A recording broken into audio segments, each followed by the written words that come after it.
Have you ever met someone who said one thing, but it was painfully obvious that they actually believed the opposite? Sometimes it doesn't really matter, like when guessing how a movie will end, or which ice cream flavor is superior. But other times it really does matter that you say what you believe and that you believe what you say. If you say something like, I believe cutting this wire will defuse the bomb, or I believe the wings will hold on this plane and we will fly. Those are somewhat big issues, and if you waver on them, could be disastrous. If the plane doesn't have strong wings and the wings fall off and you fall to your death, you really can't look at the passenger to your right or left and say, I knew the wing would fall off. But sometimes I feel that Christians have the same flaky view of hell. We provide a disservice as followers of Jesus if we do not talk about hell as much as we talk about heaven. Jesus talked about hell and gave some major pointers on the topic. Why then are Christians afraid to even mention the word in conversation? Could it be that many Christians have no idea the reality of hell? When I was a teen, I had a few friends who thought hell sounded fine. I remember one of them saying something like, well, I might as well go to hell. All my buddies are going. Can you imagine the partying? Even as a teenager, I remember going, no. If we claim to follow Jesus, then we must be versed in hell and its reality. So what then is hell? Hell is not so much a place as it is an anti-place. Let me explain. When we think of a place, we think of all that the place has to offer us in experience. If you go to Disneyland and you think of all the rides, you think of all the people you'll see, you think of all the places and food you're going to enjoy, you think of it in terms of experience. If you go to France, you consider things like crepes and what kind of art you might experience. Anywhere you go, you'll visit with an intent surrounding the experience, experiencing something there. You don't decide to go to Alaska during the winter so you can finally just take a nap.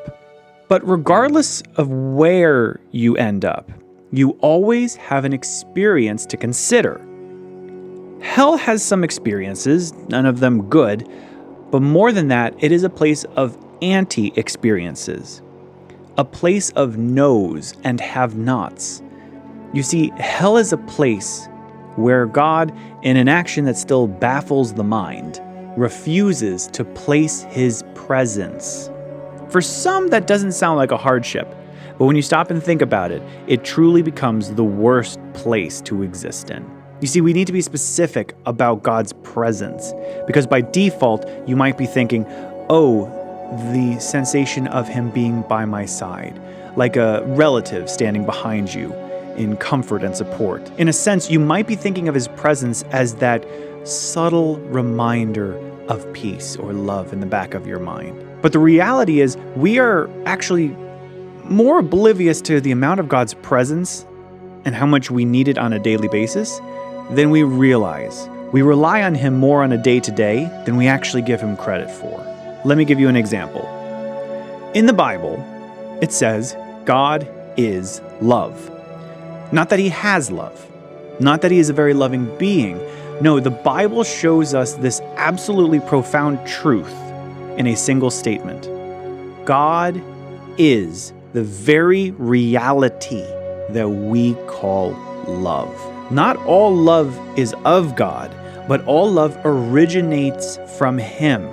Our understanding of the very concept of love, its power, its desirability, all of it is from the very knowledge we have of God himself. Those who have grown close to God know what love really is like, because they live within the folds of that love. They have experienced the irradiating nature of his love. Now, the further you get from God's love, the less love works, the less it actually makes sense, the more ambiguous it becomes. Love is present in this world, whether you want to give credit to him for it or not. Out of respect for our free will, he removes himself from the place which we know as hell. Hell is a place where all love is gone, even the warped state of it. And that is just one of the keystone elements of his presence. In Galatians, we get a lot more. This verse is commonly known as the fruits of the Spirit, and it's often preached on from a do better or take hold of these truths or be more like this mindset. But it's actually much more than that. You see, when we are close to Jesus, the more like him you become, but the more aware of his presence you become as well.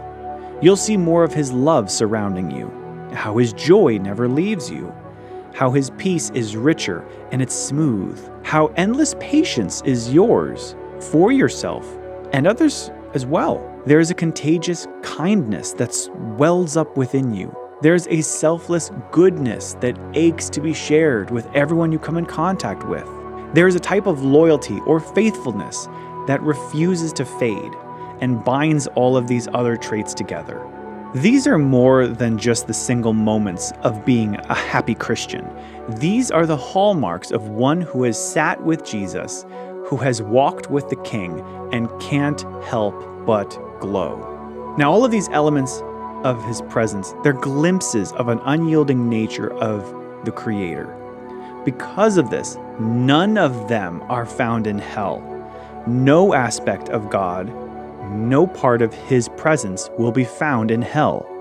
There will be no joy at all. There will be no peace at all. There will be no goodness, no kindness, no loyalty, no love. Not even a drop of his presence may find its way into the aspect of hell. Why? Because God himself is not present in hell. He is not present within the shroud of that place. So when people find themselves in hell, they find themselves in an area devoid of all goodness, devoid of all potential happiness. They find themselves in a void space, an anti-space. Now, Jesus himself actually references hell in this way. In fact, he says it with a phrase that repeats itself over and over throughout any parable he mentions about hell. And it goes like this: "And there will be weeping and gnashing of teeth." Well, we don't talk like that in modern tongue. So what would it be like in modern speak? It would translate more like this: "And there will be incurable sadness and unquenchable anger." Because people will either see they have reached the anti-place and will either cry out in heartbreaking sorrow, "I didn't mean to, I'll be good," or they will roar with rage and say, "How dare you do this to me? You have no right." Hell is both a real place and the worst possible anti-place ever. Because of God's acceptance of our free will and the layout of our choices, some people, more than he ever wanted, will find they wake up in this place of anti-ness. Do you want to wake up there? Do you want anyone else to wake up there? The decision is up to you, and the choice has always been up to you.